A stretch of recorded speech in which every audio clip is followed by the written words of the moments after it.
आज धामनगर बयांगडीह पंचायतर ऐतिहासिक मेलन। आज धामनगर बयांगडीह पंचायतर ऐतिहासिक बयांगडीह मेलन रात्र 11 घटिया ठारू निज निज राधाकृष्ण दोल विमानगुड़ी बहु आडंबर बाण फुटाई प्रोसेसन रे दोल मंडप को आनी थांती।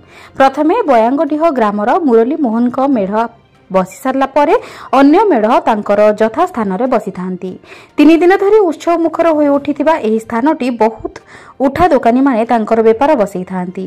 डीजे पाई एते कटकणा थिले मध्य सेथिकु खातिर न करी निजर प्रोसेसन किपरि भलो हेबो समस्ते व्यस्त। प्रथम दिन रे आसीबा, द्वितीय दिन रे रात्र रे भजन समारोह, शेष दिन रे विमान गुड़िक निज निज भितर रंग खेली निज निज ग्राम को प्रत्यावर्तन करती। मोट 39 मेढ़ एठाकू प्रतिवर्ष बहु आडंबर आसती। धामनगरु इरमा प्रसाद दास को रिपोर्ट, जन अधिकार लाइव।